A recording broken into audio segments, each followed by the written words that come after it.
individualisée, beaucoup plus responsable et créative.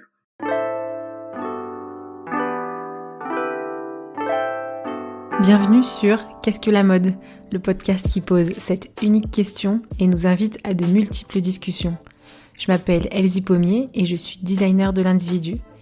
Cette émission est mon moyen d'étudier ce vêtement qui nous habille et j'en profite pour faire connaître les métiers qui font l'habit. Chaque lundi, retrouvez Audrey Millet, historienne, et moi-même pour un instant culture. Et les vendredis, une interview d'un acteur de la mode. Le podcast est disponible sur toutes les plateformes. Abonnez-vous pour rester informé et partagez votre avis. Habillé, habilleur, bonne écoute.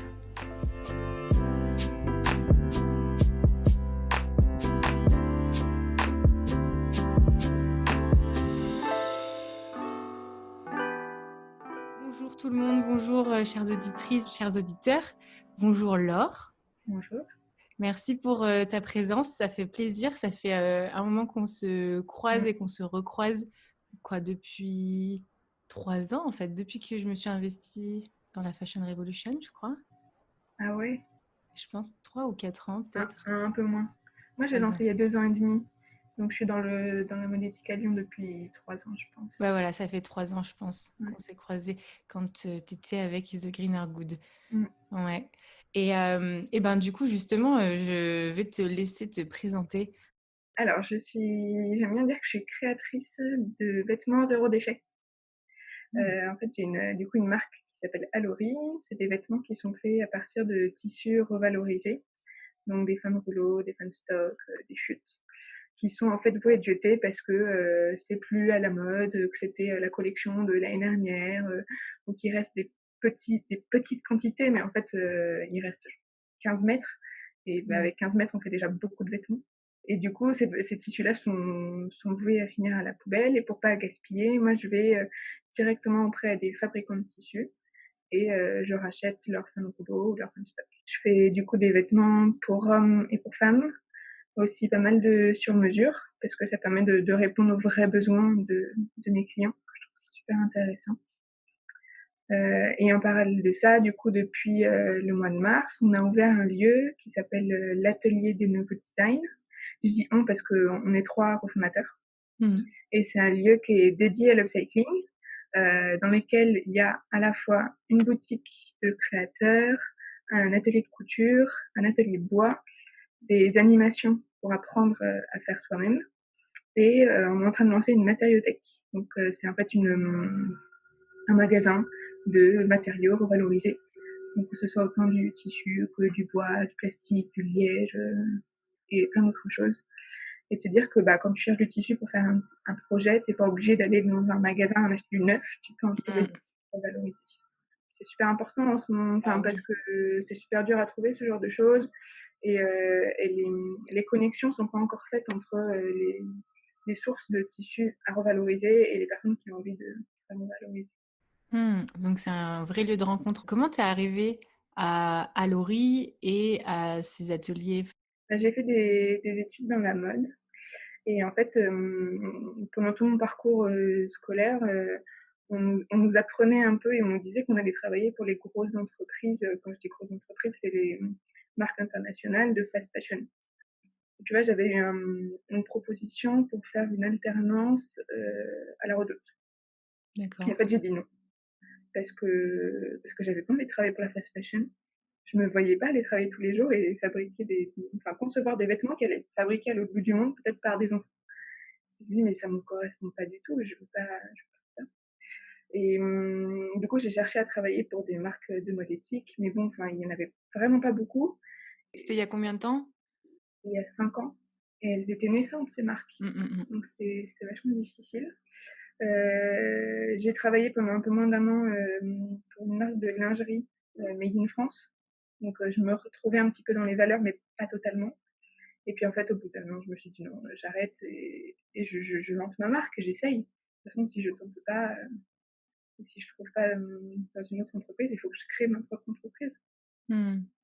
Et l'upcycling, c'était quelque chose qui me tenait vraiment à cœur, que j'avais découvert au cours de mes études, et je trouvais que c'était quelque chose de vachement intéressant.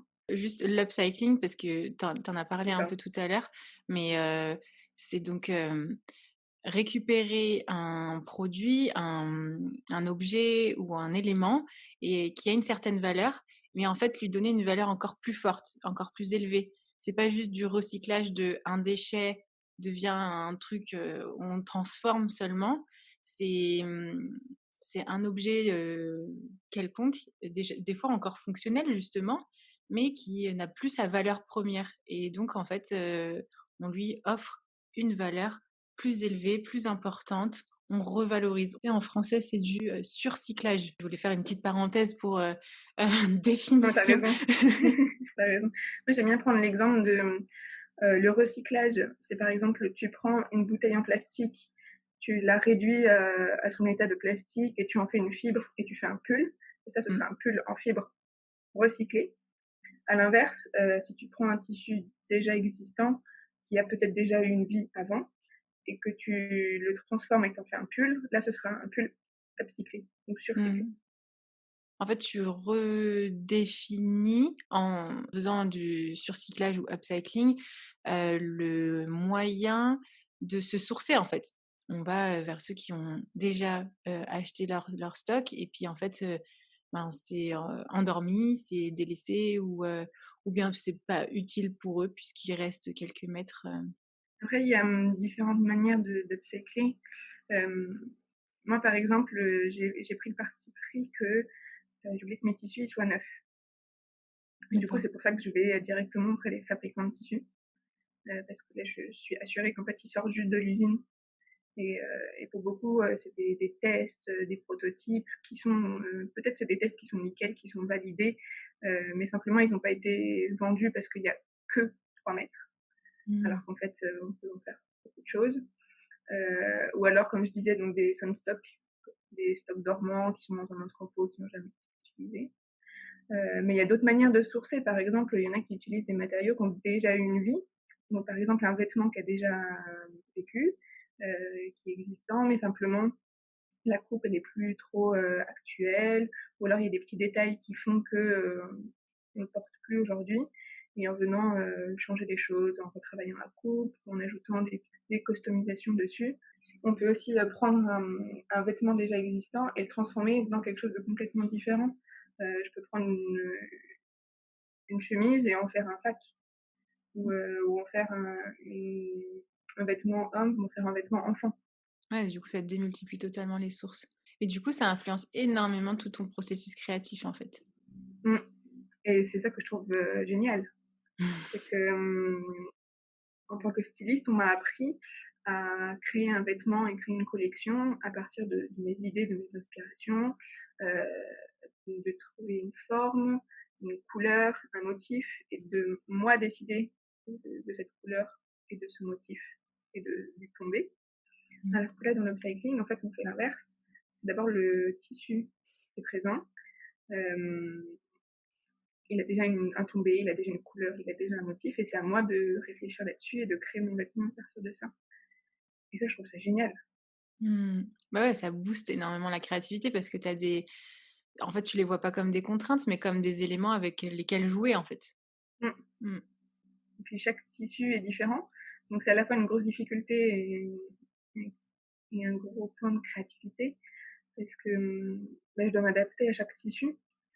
Techniquement, je ne vais pas le travailler de la même manière. Il y en a sur lesquels je vais plus ou moins galérer, il y en a, il va falloir le travailler techniquement différemment. Et ça, je trouve ça Mmh. super intéressant aussi. Ouais. C'est top de voir qu'en fait, voilà, l'upcycling, c'est pas juste, un engagement, pour, l'environnement ou je ne sais quoi. Enfin, c'est pas juste éthique, c'est que c'est aussi hyper créatif, en fait. C'est un autre moyen d'être créatif aussi, ouais et ça fait plaisir de donner une voix qui le dit, en fait. Parce que, ouais, derrière ces termes, derrière ce vocabulaire, on a beaucoup, enfin, on a plein d'images et encore clichés mais en fait, c'est un amusement, puis c'est un parti pris justement pour les marques. Parce que du coup, tu crées, des séries différenciées, en fait, ou des mini-séries s'il y a assez de tissus, en fait, c'est ça? Pour beaucoup, moi, c'est des pièces uniques, voire des éditions très limitées à 2, 3, voire 5 pièces. Mmh. Mais j'ai rarement fait plus de 5 pièces.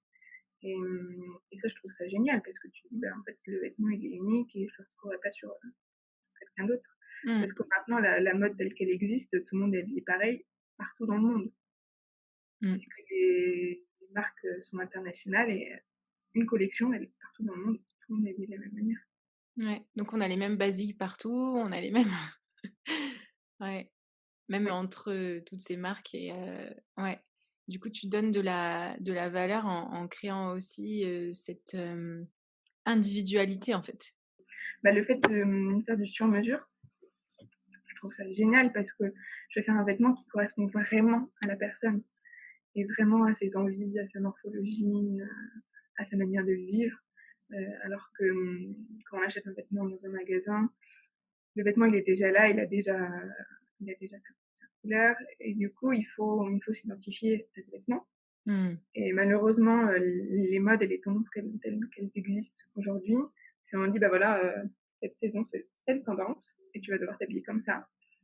Et il y en a qui réfléchissent même pas et qui disent ok c'est la tendance donc je m'habille comme ça, même si ça me correspond pas, même si c'est pas l'image que je veux donner, même si c'est pas mon identité. Euh, Alors qu'avec le sur-mesure, je peux vraiment aller chercher l'identité de la personne et lui proposer un vêtement qui lui correspond. Ouais, c'est intéressant. Ouais, l'identification, le j'avais jamais, enfin, discuté de ça, comme ça, dans le sens où oui, quand on va acheter ou prendre un vêtement, enfin, j'en discute avec mes clients dans le conseil en images, mais dans le processus d'achat est lié aussi dans le sens où on s'identifie avec notre état émotionnel, et tout ça du jour, quand c'est dans notre penderie déjà. Et mais quand c'est dans un magasin, il y a aussi ce processus d'identification, mais un peu plus global sur notre personnalité, notre caractère, ce qu'on aime, ce qu'on n'aime pas. Ouais, c'est super intéressant. Donc beaucoup de discussions en fait alors, avec tes clients, du relationnel en fait? Mmh mh. Ouais. Et ce que moi je trouve ça génial, c'est au début, il faut réussir à comprendre la personne, à comprendre, sa manière d'être, sa manière de vivre. Et moi je vais vraiment te pousser à aller chercher, bah, comment tu vas au travail le matin? Est-ce que tu y vas en bus ou en vélo? Si tu vas Mmh. en vélo, bah, ça aura un impact sur ton vêtement et je vais te proposer un vêtement qui sera coupé différemment. Ouais. Si tu as, je sais pas, si tu as des enfants en bas âge, bah, tu as besoin de quelque chose qui soit pratique ou qui se salissent pas, des choses comme ça. Et du coup, ça, je trouve ça hyper intéressant, c'est d'aller chercher plus loin et d'aller créer un vêtement qui soit vraiment adapté. Mmh. Non, ça Et c'est du coup, super. chaque vêtement est vraiment, vraiment unique puisqu'il s'adapte vraiment à la personne Ouais, et sa manière d'être. et du coup tu réunis, fonctionnalité et esthétique, naturellement en Mm, fait, en faisant ça? mm, Parce que des ouais. fois on croit qu'il faut choisir entre l'un et l'autre, mais en fait non. Ouais. Ouais, pour moi, c'est hyper important qu'un vêtement soit fonctionnel et dans lequel on se sente bien. Parce que si un vêtement, si on se sent bien dedans, bah, on va, on va le faire transparaître aussi. Ouais. Et des fois, c'est des petits détails, c'est 3 fois rien, mais c'est un tissu qui est un peu plus élastique, ou c'est une poche à tel endroit, ou c'est une coupe qui me permet de faire tel mouvement, Mmh. d'avoir un peu plus d'amplitude, d'aisance quelque part. Et ouais, c'est trop bien. Mmh. Et du coup, ça ce parcours et cette façon de vivre donc et ben, d'avoir construit Allori, quelle définition ça te donne de, la mode? Euh, la mode, c'est une manière d'exprimer qui on est, mais juste avec le visuel. C'est une communication non verbale. Mmh. À travers mon vêtement, j'exprime quelque chose. Je te dis qui je suis, ce que je ressens, mon caractère, sans avoir rien dit. Mmh. Et c'est une manière aussi de s'amuser, de pouvoir s'exprimer différemment en fonction du jour, en fonction de notre état d'esprit, de ce qu'on a envie de communiquer. Mmh. Si il y a un jour, je me sens super. hyper énergique, que j'ai envie de transmettre plein de choses, de rayonner, je peux m'habiller différemment qu'un jour où j'ai envie d'être plutôt calme, tranquille, un peu transparent et Mmh. ça, je trouve ça super intéressant. Tu transmets des choses complètement différentes Ouais, bah, pour en fonction soi-même et des puis jours. pour l'autre, en fait, aussi, hein, ouais. Et en tant que créatrice, en fait, tu accompagnes, en fait, les gens à assumer, du coup, cette expression? Du coup, ce serait ça, Bah, en tant que créatrice aussi et quand je fais du sur-mesure, il y a une grosse part de, développement personnel avec les personnes parce que, souvent c'est des personnes qui sont pas à l'aise avec leur corps, qui trouvent pas de vêtements dans le commerce qui leur conviennent, hem et du coup, moi je leur dis: «Mais en fait, aimez-vous tel que vous êtes. Votre corps il est tel qu'il est. Il est parfait, il est différent de tous les autres et moi mon but avec le vêtement, c'est de le sublimer mmh. et que vous vous sentez bien avec et que vous vous sentez confortable, que vous vous sentiez beau, belle, super Mmh. important. Hem, mince, j'ai perdu le fil de ma pensée. Non, mais tu es partie là, je suis sûre que tu avais plein de clients en tête et d'expériences, de situations en tête. C'est pour ça que du coup, mais oui, c'est non, c'est ça, tu disais que c'était beaucoup de enfin, une forme de développement personnel, parce que je parlais d'accompagnement, en fait. Mais oui, en fait, parce qu'il y a, en fait, on habille un corps, enfin, tu habilles un corps, mais c'est pas juste un corps, sans âme, en fait. C'est, dedans, il y a une âme, il y a des vies, il y a des histoires et en fait, ce corps, il représente des choses, il représente, sans faire, la psychologie ou quoi, mais ce serait super intéressant. Moi, j'ai déjà discuté avec une psychologue, j'étais dans un covoit, on parle de qu'est-ce qu'on faisait le temps des covoits, c'était il y a un moment. Et en fait, elle disait justement, nous, on prête attention, spécifiquement dans notre cabinet sur les changements de nos patients entre chaque séance. Parce qu'il y a des personnes qui ne se rendent même pas compte que, des fois, en fait, ils se retrouvent avec un piercing ou quoi et puis on parlait de ça et en fait, il dit: «Ah mais moi j'aime bien, en fait, c'est enfin, c'est parce que j'aime bien». Tu sais, elle pose la question alors, et qu'est-ce qu'il y a eu de nouveau ou quoi? Et puis des fois, c'est des trucs, hyper forts quoi, des piercings au visage par exemple ou, des tatouages, des trucs qui marquent le corps quoi et hem et en fait, eux, souvent leur première réponse c'est, «Bah, j'avais envie». Et elle, comme elle fait un parcours, ben, d'accompagnement psychologique, elle fait elle pose des questions pour faire résonner avec ce qu'ils étaient en train de parler, sur le moment. Puis en fait, ils se disent: «Ah ouais, c'est pas juste un choix esthétique». Il y avait un truc inconscient qui m'a aussi moi-même poussée, mais si je m'étais écoutée un peu plus, j'aurais su que ben, j'aurais vu que, en fait, c'était un choix aussi, beaucoup plus conscient et donc enfin voilà, tu parles de développement personnel, ça me fait penser à à ça. Mais oui, c'est vraiment ça, on c'est très sensible en fait, hein, d'habiller un corps. C'est Mmh. sûr et moi je vais,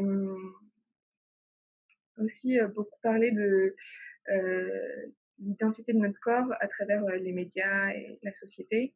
Si on ne correspond pas à ce corps parfait, plébiscité par, la publicité, par, toutes les images, qu'on voit dans les magazines, sur les réseaux sociaux, dans la Mmh. rue, des choses comme ça, on se dit que notre corps est pas parfait et on veut toujours tendre à ressembler à ce corps-là.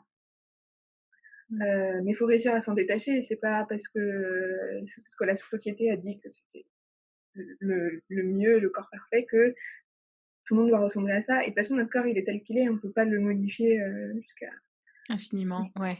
ouais voilà et surtout en termes de morphologie, il y a souvent des clients qui me disent: «Non mais, moi j'ai des épaules trop comme ci ou trop comme ça, j'ai la taille qui est pas assez ci ou pas assez ça, la poitrine trop machin ou le dos trop bidule». Tu te retrouves dans un cabinet de docteur, médecin esthétique, je suis pas là pour ça. Non, mais après, moi, ce que j'aime beaucoup, c'est de leur dire: «OK, certes, les épaules trop comme ci ou trop comme ça, et ben, votre corps il est tel qu'il est et en fait, acceptez-le, Mmh. aimez-le et mettez-le en valeur. Il faut réussir à trouver un vêtement dans lequel vous vous sentiez à l'aise». dans laquelle c'est bien et, Mmh. et qui vous sentent, ouais, qui vous fassent sentir beau, belle. Mmh. Et c'est fou ce regard, extérieur, autre que, médical ou enfin voilà, parce qu'on pense à des médecins ou des psychologues qui vont, où il y a des coachs aussi un peu, mais ça reste intellectuel. Alors que nous, là, dans les métiers, d'habilleurs, comme toi, tu es en train de le vivre, en fait, tu donnes un regard extérieur, mais qui est dans cette sensibilité aussi esthétique et qui donne aussi un outil très concret qui est le vêtement pour, pour travailler en fait à ça Mmh. et tu accompagnes par, le regard, stylistique en fait. C'est un savoir-faire, hein, un tombé, un équilibre, une, créer une carrure, provoquer un enfin évoquer, faire évoquer par des lignes et une construction, c'est une expertise en fait et donc c'est aussi rassurant pour ces personnes de discuter avec ce genre de métier, ce genre de personnes. Ouais, c'est vrai. Bah, c'est tout le travail au début, c'est que j'écoute la personne, elle me raconte sa vie et moi tout de suite dans ma tête, il faut que je transforme. OK, donc Mmh. elle est comme ça ou elle se perçoit comme ça et moi, il faut que je le transforme directement en vêtements, en coupe, en forme et c'est ce travail-là que je trouve génial. Mmh. C'est vraiment, super bien et donc tu disais que tu faisais, du total sur mesure, heu et après est-ce que c'est du demi-mesure ou semi-mesure, que tu fais?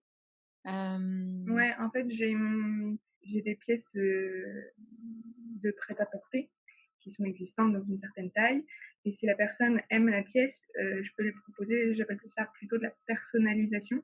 mmh. Je peux lui proposer d'adapter la couleur, la longueur, changer le motif, le tissu.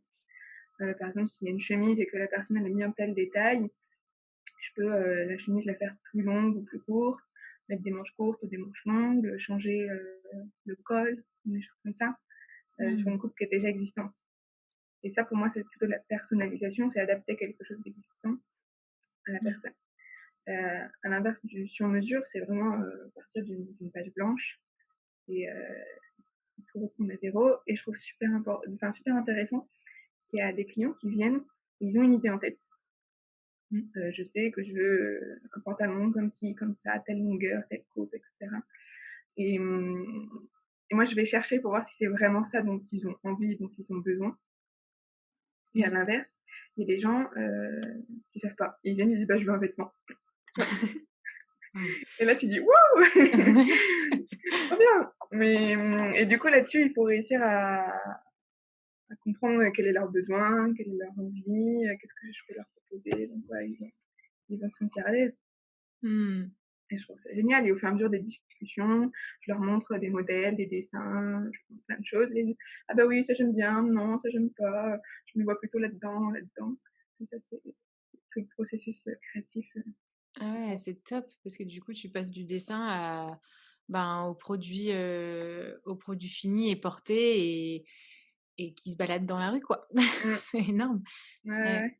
Il y a une phase aussi euh, bah, comme j'utilise des tissus revalorisés, en fait j'ai un stock de tissus à l'atelier. Mmh. Euh, et les personnes doivent aller chercher, enfin, je leur, je leur présente le stock et en fonction du modèle qu'on a choisi, euh, ça va être, je vais leur présenter plus ou moins certains tissus. Ouais. Et là-dedans, il faut qu'ils choisissent le tissu qui leur plaît. Et, et c'est comme je disais au début, en fait, ce processus d'upcycling, c'est le tissu qui est là et qui doit créer quelque chose, qui doit créer un vêtement qui amène la créativité. Mmh. Et pas l'inverse, c'est pas oui, j'imagine un tel vêtement et je voudrais que le tissu soit comme ci, comme ça, comme ci, comme ça. Mmh, mmh mh. Là, avec tout ce qu'il y a, comment est-ce que je peux l'adapter au vêtement et c'est trop marrant ce choix parce que c'est hyper dur de choisir un tissu. Surtout, surtout mes clients, ils connaissent, connaissent pas le secteur et donc du coup, c'est difficile de choisir un tissu en fonction du tombé, de la qualité, de l'épaisseur, etc. Alors que moi j'ai plus ce regard et je sais vers quel tissu m'orienter, donc j'essaye de les guider comme ça.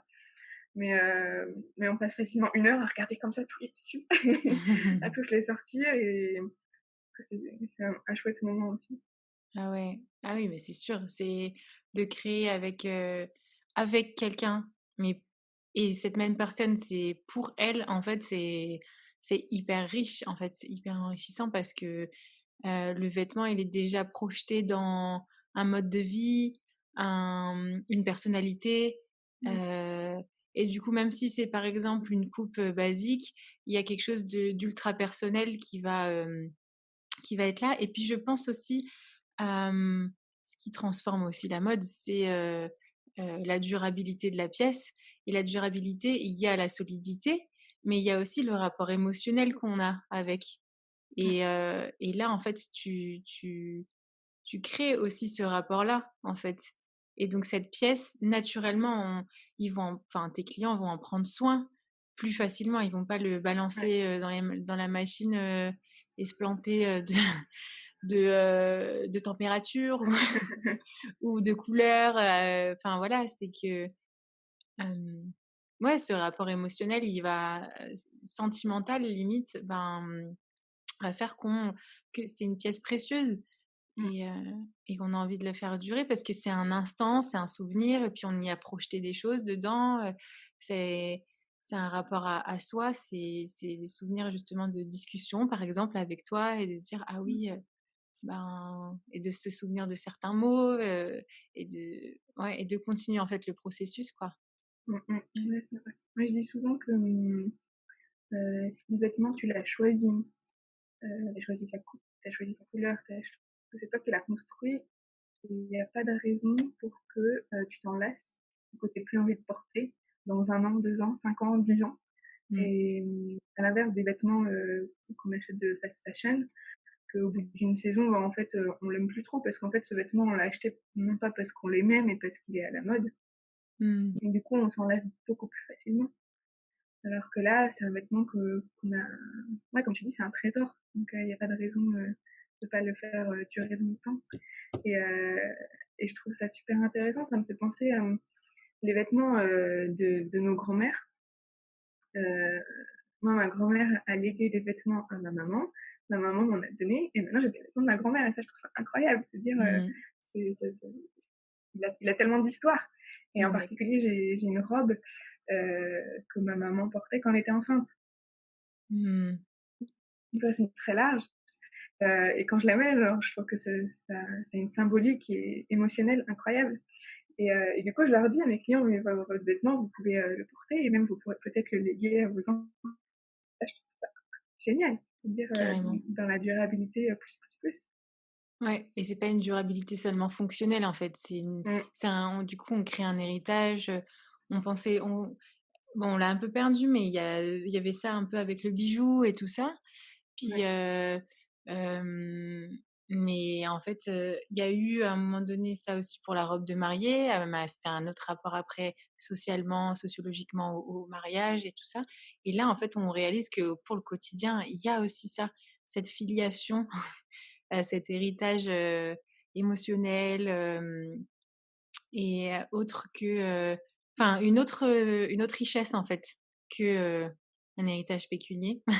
mmh. Et c'est top en fait de le dire, de se dire que, le vêtement c'est plus que juste un simple habit en fait. Mmh. On parlait Ouais, de durabilité aussi. ouais. Moi, quand je conçois un vêtement, je réfléchis vachement, à ce qu'il puisse durer dans le temps maximum et en fait, notre corps dans la vie, il évolue et c'est quelque chose qu'on peut avoir, du mal à accepter Mmh. et tu vois, quand tu as un vêtement et que tu dis: «Oh là là, je rentre plus dans mon pantalon». Le nombre de fois que j'ai entendu ça. Et du coup, moi, quand je vais créer un vêtement, je vais créer un vêtement qui va pouvoir s'adapter à cette évolution-là dans la Mmh. vie et par, des simples systèmes, un petit élastique, un 2e bouton, une 2e rangée, des petits détails comme ça qui font que le vêtement, il va pouvoir t'aller dans très longtemps Mmh. et tu seras pas frustré de plus pouvoir le porter.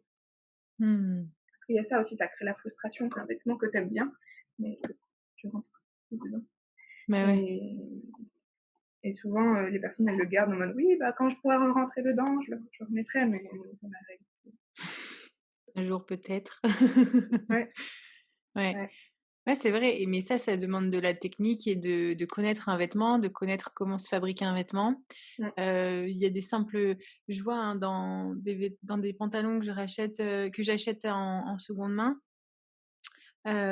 qui ont plus de 15 20 ans,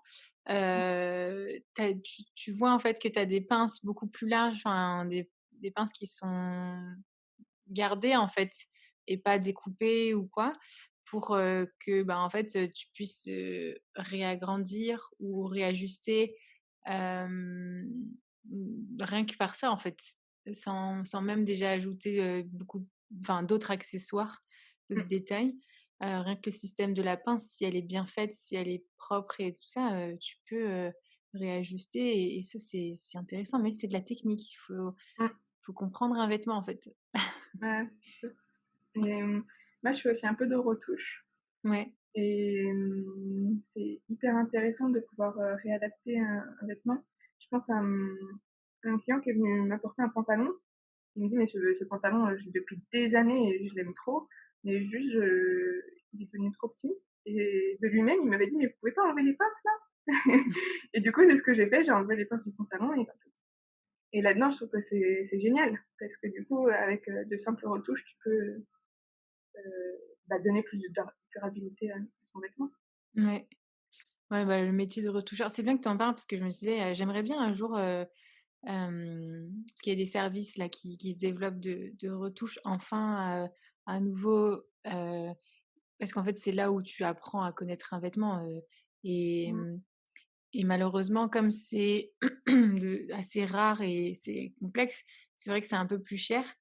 Mais quand justement on a un rapport émotionnel, on ose se dire: «Bah, attends, ça fait déjà 10 15 ans, c'est bon, niveau le prix, il est rentabilisé, Ouais, mais je ouais. veux juste en prendre soin». Bah, c'est comme acheter du cirage pour les chaussures. Je suis Mmh. sûre que je suis la seule presque peut-être à faire ça, mais moi j'aime trop, cirer les chaussures et les entretenir. Ben, tu achètes ce produit, tu entretiens ta brosse. Moi, c'est cette brosse-là de qui fait briller mes chaussures, c'était celle de ma grand-mère, mais en fait, cet entretien, il coûte de toute façon quelque chose, mais en fait, il coûte rien du tout pour, le temps que tu y passes, le plaisir que tu as à le porter, de l'avoir, dans cet événement, pour cette situation. Heu, ouais, voilà, on sait que rien n'est gratuit, mais en même temps, c'est juste de l'entretien, en fait et ça coûtera moins cher, à long terme, Mmh. en fait. Ouais. Mmh. Je pense que, maintenant, dans notre société, vu que tout est rapide, tout va super vite, on n'a pas envie de passer du temps à entretenir le vêtement. Mmh. Si on a un S'il est abîmé, taché et ben, on va le mettre à la poubelle ou au recyclage, mais on n'a pas envie de passer du temps à le réparer. Et d'ailleurs, Mmh.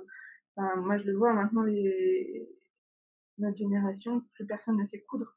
Coudre un bouton, personne ne sait faire ça, recoudre un trou, Mmh. personne ne sait faire ça et du coup, moi je fais pas mal d'ateliers pour apprendre à réparer ses vêtements. Donc c'est de la couture à la main ultra basique, mais c'est juste, savoir tenir du fil et une aiguille dans la main, faire un nœud et recoudre un bouton Ouais, et c'est des savoir-faire qui se perdent, ouais, malheureusement et c'est des petites choses comme ça qui permettraient, de savoir entretenir nos vêtements, ça permettrait de les faire durer plus longtemps, de ouais. savoir les réparer.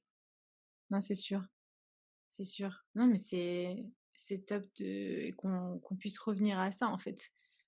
Puisque c'est vrai qu'on n'a pas eu tous le cadeau d'avoir du temps des fois avec, nos grands-mères ou Mmh. voilà et c'est pas du tout, stéréotypé. C'est vrai que moi, c'était pas mon grand-père qui allait m'apprendre à coudre ou à tricoter.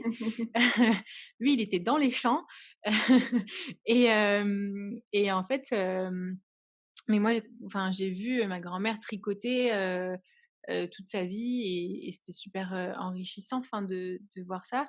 Mais et encore, j'ai pas beaucoup appris et il fallait que je fasse des études là-dedans parce que, ben, Après, je sais que j'ai de la famille en Suisse. En Suisse, il y a, je sais pas en ce moment maintenant, mais des cours aussi couture, cuisine et tout ça. Et Mmh. c'est pas du tout cliché, stéréotypé ou genré ou je ne sais quoi comme discours politique, mais c'est aussi très pratique en fait. La vie quotidienne, c'est un vêtement et c'est nous, c'est manger en fait.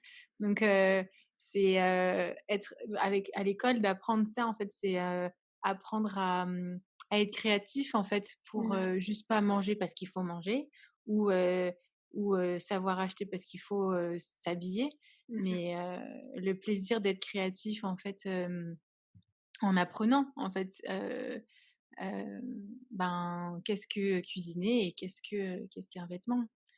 Ouais. Ouais, et si tes, parents, grands-parents te l'ont pas transmis, je trouve que c'est des choses qui sont difficiles à apprendre parce que c'est des choses qu'on te montre pour apprendre et du coup, je trouve que c'est pas forcément, évident de se l'apprendre par soi-même ou par internet Ouais, et que ça a tellement plus de valeur quand c'est quelqu'un qui l'a transmis bah que c'est quand sûr. c'est juste savoir-faire.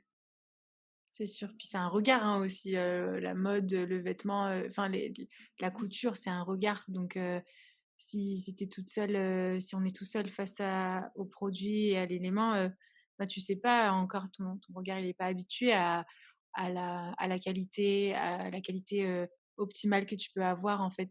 Mmh, Parce qu'en soi coudre c'est «facile» entre guillemets au départ et parce que la technique de base est simple, mais en fait, mmh, tu peux vite grader en qualité, en exigence. C'est ça, en mmh. fait, la couture aussi. Mais ça me fait penser, en ce moment, il y a beaucoup de personnes, qui veulent se mettre à la couture, je pense, suite, au 1er confinement, Ouais, et qui ont récupéré la machine à coudre de leur mère ou de leur grand-mère, ouais. quelqu'un dans le grenier et se retrouvent avec une machine, mais qui savent elles savent pas forcément coudre Mmh. mais je trouve ça génial de se dire: «Bah, je vais essayer». Ouais. J'ai envie d'apprendre et on peut rapidement arriver à un résultat, super chouette avec juste quelques techniques de base et Mmh. mmh et je fais des ateliers où il y a des débutants, débutants qui n'ont jamais touché une machine à coudre. Donc au début, je leur explique comment ça fonctionne et en fait, ils arrivent, très rapidement à avoir un super résultat Mmh. parce qu'on peut facilement, arriver à quelque chose de super chouette et comme tu dis, oui, après il y a différents niveaux de qualité, en fonction des exigences. Et puis Mais de même en la répétition, mmh, c'est de l'expérience, hein, qui fait toute la différence. ouais, ouais et la couture, c'est en faisant qu'on devient expérimenté, Ouais, carrément. à mesure. Je pense comme tout métier, manuel, comme tout travail manuel, c'est en faisant qu'on s'améliore. Ouais, carrément. Ben, ouais, c'est super enrichissant. Ça me donne, envie de reprendre ma machine et tout. Des fois, je me fais avoir par le temps, même en confinement, mais mais oui, alors, à ceux et celles qui ont des machines, sortez-les et amusez-vous à faire, des, coutures toutes droites d'abord et après on peut vite faire des coussins. Mmh, On peut vite faire, des serviettes, des petits produits, les peluches pour nos enfants. Enfin, c'est vite, en apprenant à faire juste une couture droite, il y a plein de choses qu'on peut faire. ouais Ouais. et puis ceux qui ont la chance d'avoir encore, leurs parents, grands-parents et qui Mmh. savent, coudre, allez leur demander parce que c'est eux qui ont le savoir. Ouais et puis du coup, ça on passe des temps de qualité, à d'autres, de c'est une autre manière d'apprendre à les connaître aussi. Ouais, profiter. On faut en plus dans ces temps-là de confinement, prenons soin des uns des autres. Hem et puis je laisse aussi un petit mot, je continue de partager ben, ce mouvement de soutenir les petits commerces autour de nous, les services autour de nous et voilà, j'ai le cadeau donc d'avoir ce podcast et donc de donner voix à Mmh, des personnes comme Laure aujourd'hui et aller regarder, son site, ses services, ses produits, son univers. Donc, tu peux redonner l'adresse de Mmh. ton site internet? Donc la marque, c'est Alori, ça s'écrit Alory et le site, c'est alori-shop.fr. Et Ouais. après, vous pouvez aussi aller voir, sur les réseaux sociaux. J'essaie d'être, pas mal active sur Instagram, où c'est un réseau social où j'essaye de transmettre au maximum de transparence, Mmh. de montrer comment je travaille, comment je couds, quelles sont les différentes étapes, dans le processus de création, de sur-mesure. Hem Et de montrer aussi, avoir, ce que c'est qu'un travail de styliste et couturière au quotidien. Ouais, Parce qu'on le sait pas forcément et on s'en fait peut-être, une image, fausse. ouais, Je c'est trouve du ça chouette de dessin. mais je trouve ça chouette de pouvoir mettre des images là-dessus. Ouais, carrément, carrément.